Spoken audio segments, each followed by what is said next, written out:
नमस्कार। आज के इस खास ग्रामर एक्सप्लेनर में आपका बहुत बहुत स्वागत है। आज हम इंग्लिश ग्रामर के एक बेहद ही शानदार और सच कहूं तो काफ़ी पावरफुल टॉपिक पर बात करने वाले हैं, जिसे कहते हैं इन्वर्शन। ये एक ऐसा टूल है ना जो सिर्फ आपके इंग्लिश को शेक्सपियरियन या कह लीजिए थोड़ा ड्रामेटिक टच ही नहीं देता, बल्कि एसएससी, सीजीएल और सीएचएसएल जैसे मुश्किल एग्जाम्स क्रैक करने की चाबी भी बन सकता है। तो चलिए बिना देरी के शुरू करते हैं। आज हम क्या क्या कवर करने वाले हैं, फटाफट नजर डाल लेते हैं।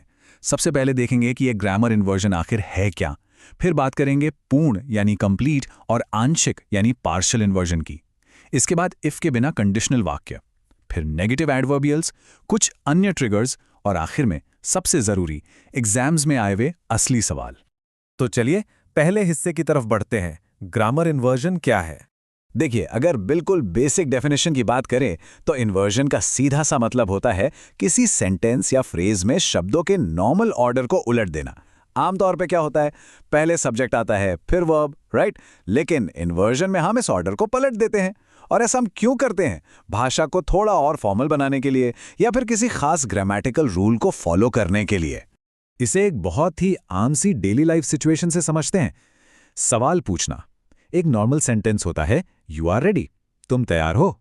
लेकिन जब हम इसका सवाल बनाते हैं तो इन्वर्जन का ही तो इस्तेमाल करते हैं। हेल्पिंग वर्ब या ऑक्सिलरी वर्ब उठकर सब्जेक्ट के ठीक आगे आ जाती है और हम कहते हैं आर यू रेडी।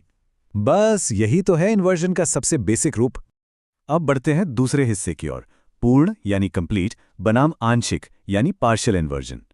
इसके रूल्स को गहराई से समझें तो इसके दो अलग अलग टाइप्स होते हैं जो हर स्टूडेंट को पता होने चाहिए। पहला है कंप्लीट इन्वर्जन। इसमें होता यह है कि सब्जेक्ट और मेन वर्ब पूरी तरह से अपनी जगह आपस में बदल लेते हैं। यह अक्सर तब होता है जब सेंटेंस की शुरुआत किसी एडवर्ब ऑफ प्लेस से होती है, जैसे कि हियर कम्स द रेन। यहां देखिए, main verb comes subject the rain से बिल्कुल पहले आ गई है ना, एकदम सीधा सीधा बदलाव। और दूसरा टाइप है पार्शियल इन्वर्जन। इसमें सब्जेक्ट और सिर्फ हेल्पिंग वर्ब यानी ऑक्सिलरी वर्ब ही अपनी जगह बदलते हैं, जबकि जो मेन वर्ब होती है ना, वो अपनी उसी पुरानी जगह पर आराम से बैठी रहती है। उदाहरण के लिए, never did I go there. इस सेंटेंस में helping verb did subject I से पहले आ गई है, लेकिन मेन वर्ब गो अपनी जगह से हिली तक नहीं।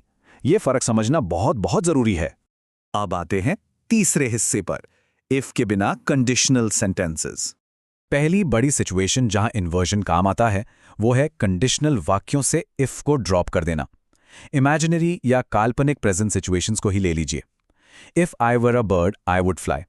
अगर हम यहां से इफ हटा दें तो मेन वर्ब वर जंप करके सीधा सब्जेक्ट के पहले आ जाती है और बनता है were I a bird I would fly. यकीन मानिए, यह सुनने में बेहद इडियोमैटिक और एकदम हाई क्लास फॉर्मल लगता है।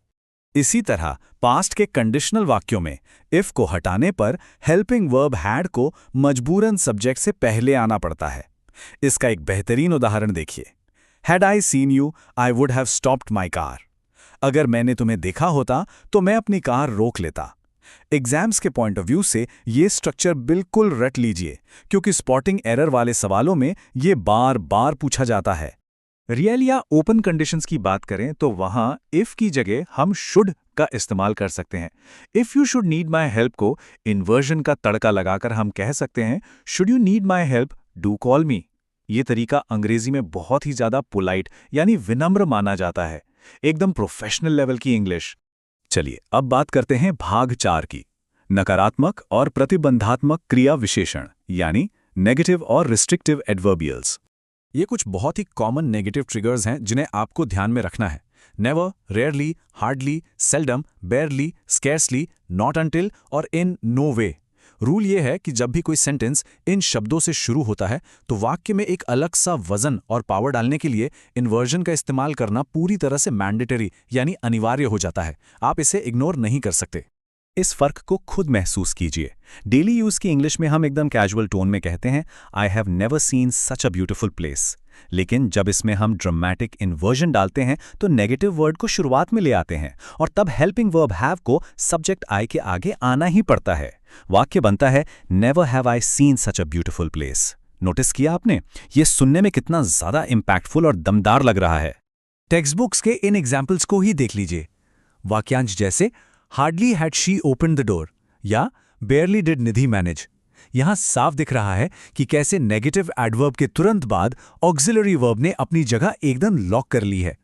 हार्डली के बाद हैड और बेयरली के बाद डिड, बिल्कुल परफेक्ट। भाग 5, कुछ अन्य सामान्य इन्वर्जन ट्रिगर्स। कंडीशनल्स और नेगेटिव्स के अलावा एग्जाम्स में कुछ कॉरलेटिव्स यानी जोड़े वाले शब्द बहुत बड़ा जाल साबित होते हैं। ध्यान रखिएगा, इन्वर्जन तभी लागू होता है जब सेंटेंस साफ तौर पर इन जोड़ों के पहले हिस्से से शुरू हो, जैसे नो सूनर दैन या नॉट ओनली बट ऑल्सो। उदाहरण देखिए, no sooner had she arrived home than the phone rang. यहां सेंटेंस नो सूनर से शुरू हुआ, इसलिए हैड शी का इस्तेमाल हुआ है।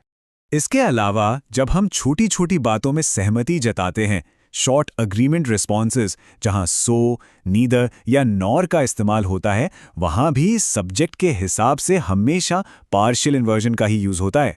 पॉजिटिव में देखिए, he has finished and so have I, और नेगेटिव में she isn't ready and neither am I. यहां सो हैव आई और नीदर एम आई इन्वर्जन के एकदम क्लासिक एग्जाम्पल्स हैं।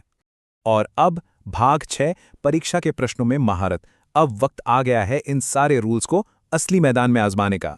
जरा पुराने एग्जाम के इस सवाल पर गौर फरमाइए, seldom we have been treated in such a rude manner. ध्यान से देखिए इसे। क्या आपको इसमें कोई गड़बड़ नजर आ रही है? दिमाग दौड़ाइए थोड़ा। जी हाँ, बिल्कुल सही पकड़ा आपने।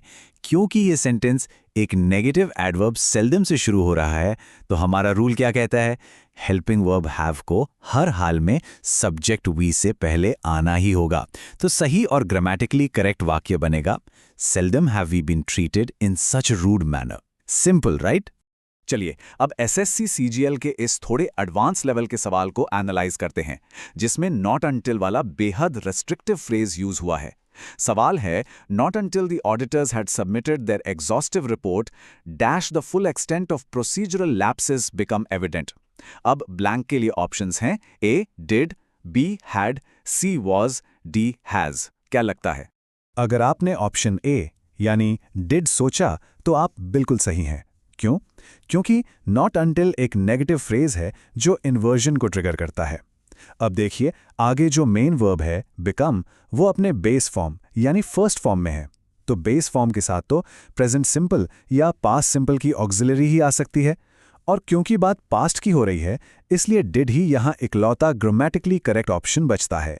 तो क्या लगता है, इन इन्वर्जन पैटर्न्स को अपनी मुट्ठी में कर लेने से क्या फायदे हैं? सोचकर देखिए।